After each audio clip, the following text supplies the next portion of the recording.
l'autre, vous avez des choses à ajouter? Oui, bonjour Bonjour. Madame Alexis Giberg. En fait, Monsieur Rivera, qui est notre délégué général, est malheureusement retenu aujourd'hui. Et donc moi, je suis Pardon. président, non, c'est pas grave du tout. Alexis Giberg, je suis le président de l'ETRE. Alors l'ETRE, c'est la principale organisation patronale des PME, des ETI, du transport routier de marchandises, mais aussi de personnes, euh, voyageurs, déménagements, fonds et valeurs, sanitaires, logistiques. Alors notre organisation regroupe près de 3000 entreprises et environ 70 000 salariés, avec un maillage territorial.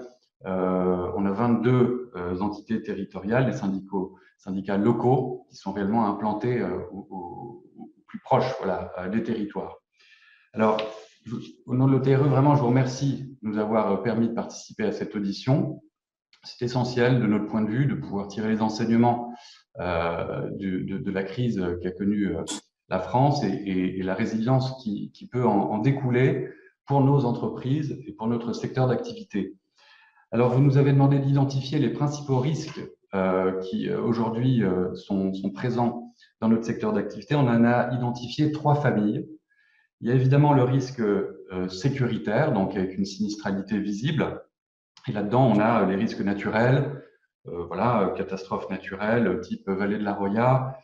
Et puis après, on a les risques délictuels ou criminels à fin lucrative. Donc, c'est tout ce qui concerne les vols, détournements, trafic, piraterie, mais aussi tout ce qui est lié aux tensions du travail au noir, aux entreprises éphémères, aux hommes de paille, aux dirigeants multirécidistes. En tout cas, la partie, je dirais, criminelle ou délictuelle. Et puis enfin, il y a la troisième partie dans les risques sécuritaires qui est les risques criminels à fin politique, donc attentats, terrorisme. Deuxième grande famille, les risques opérationnels. Vous Pardon. n'identifiez pas dans dans ces risques-là les risques cyber? Ils sont effectivement aussi dedans. C'est une forme de risque sécuritaire, mais ils sont moins présents pour nos entreprises, mais ils existent bien, évidemment. Parce que du fait que vous avez à la fois des PME et des ETI, c'est quand même un point de vulnérabilité. Une attaque cyber qui paralyserait votre système d'organisation en fait, de vos transports. Vous êtes très sensibilisé à ces sujets-là? Alors, vous avez tout à fait raison, c'est un risque important, d'autant que là aussi, notre secteur est composé à 90% de PME. Donc, c'est réellement un secteur très atomisé, très fractionné. Et je pense que sur ce point-là, il y a des véritables marges de progression, puisque c'est un risque existant. Et vous avez raison à ajouter à ce qu'on vient de lister sur le sécuritaire. Mais je voudrais insister, si vous le voulez, si vous voulez bien, sur les risques plus importants selon nous, qui sont les risques opérationnels. Donc les risques de défaillance de points d'avitaillement. La FNTR en a parlé il y a quelques instants. C'est l'avitaillement en carburant, mais aussi tout ce qui a trait au repos des chauffeurs, restaurants routiers, hôtels. Il y a aussi des risques de défaillance mécanique. Si les pièces détachées, si les composants électroniques, finalement tout ce qui permet à nos outils de fonctionner viennent à manquer de manière structurelle, c'est un vrai problème aussi. Il y a aussi plus largement, en risque opérationnel, les problèmes de main-d'œuvre. Est-ce qu'on a assez de gens pour faire tourner nos camions, pour desservir la nation? Et puis enfin, toujours dans les risques opérationnels, mais c'est très important, encore plus important, je crois, que les risques spectaculaires auxquels on peut faire face, c'est les risques d'engorgement, des centres-villes, des points d'accès, des points de livraison. Ça, c'est réellement un problème auquel il faut aujourd'hui trouver des solutions et sur le long terme. Puis enfin, la FNTR en a parlé aussi, je ne peux qu'adhérer à ce point de vue, on a des risques systémiques ou je dirais stratégiques ou économiques. Il faudrait considérer et bien prendre en compte que le pavillon français routier est un pavillon vital, essentiel, qu'il faut non seulement protéger, mais en plus aider pour son développement, pour son innovation, pour sa croissance. Et donc ça, c'est vraiment une troisième famille de risques. Il faut l'identifier parce que quand on parle de crise, on peut évidemment considérer que les crises ouvertes sont faciles à identifier, elles sont visibles, mais nous, on considère à l'ETRE que la véritable crise, c'est la crise latente, celle qui grève la rentabilité du secteur, celle qui pénalise nos PME et qui finalement rendent à terme le pavillon français non compétitif sur le long terme. Donc voilà, ça c'est nos familles de risques.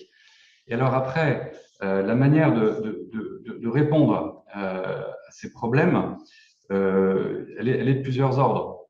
Je dirais que sur la partie sécuritaires, on a aujourd'hui bien identifié dans le climat général international lié au terrorisme, lié aux attentats, lié aux problèmes climatiques et autres, que globalement la réponse sécuritaire existe bien. Et donc on sent que sur le plus long terme, il y a une réaction, une réponse des pouvoirs publics sur cet aspect-là. En revanche, sur tout ce qui concerne, je dirais, l'aspect opérationnel et puis systémique, là, on est réellement moins armé. Et je pense que c'est là-dessus qu'il faut absolument mettre l'accent aujourd'hui dans cette audition. Donc, voilà. Est-ce que nous sommes bien armés? Non. Il faut qu'on puisse tirer les enseignements de cette crise et puis réellement mettre en place une véritable résilience. Alors, ça commence tout d'abord par reconnaître, d'après nous, le caractère vital et d'intérêt national du secteur des transports routiers. Donc, est-ce qu'on considère aujourd'hui que la compétitivité de nos entreprises, comme par exemple pour l'agriculture, est tout à fait essentielle? Non, aujourd'hui, on considère que le transport routier a plutôt des externalités négatives en termes de nuisances, en termes de bruit, en termes d'encombrement, alors qu'en réalité, il faudrait plutôt se concentrer sur les externalités positives que notre secteur apporte à l'ensemble de l'économie, parce qu'elle apporte à nos clients un vrai avantage compétitif sur le long terme. Donc, c'est là qu'il faut mettre, je dirais, le paquet sur le plan des mesures qui peuvent être portées par l'Assemblée nationale et cette mission d'information. Donc, est-ce qu'on peut, par exemple, doter les corps de contrôle d'outils, de nombres, de capacités de contrôler qui soient plus efficaces? Peut-on renforcer les investissements, systématiser les contrôles, les automatiser, peut-être sous-traiter, externaliser à des sociétés qui pourraient gérer ça? Ça permettrait de s'assurer que l'ensemble du maillage, l'ensemble du réseau et l'ensemble des usagers du réseau, que ce soit nos entreprises ou les entreprises étrangères qui l'utilisent aussi, soient véritablement contrôlés et conformes au droit. Ça, c'est réellement un point important pour nous. Et puis, je dirais qu'il faudrait qu'on puisse aussi anticiper de manière plus précise la crise de demain. Donc, avoir au sein des ministères concernés un plan d'action, un plan opérationnel, une cellule qui puisse être prévue avec ses moyens d'action, ses objectifs, sa composition et la manière dont elle pourrait rapidement être saisie des crises de demain pour faire face aux difficultés. Voilà, j'essaie de pas aller plus dans le détail, mais voilà, la grande ligne, c'est celle-là, c'est de bien séparer le spectaculaire, et ça, je pense qu'on a prouvé que notre secteur savait gérer, du latent, du permanent, du stratégique, où là, réellement, en matière de résilience, eh bien, c'est un travail de long terme. Il faut poser les jalons dès aujourd'hui de la compétitivité du pavillon français, du transport routier, de personnes comme de marchandises. Pour nous, c'est là qu'il faut vraiment mettre l'accent, puisque vous avez le recul, la vision stratégique et les moyens d'action à l'Assemblée nationale pour cela.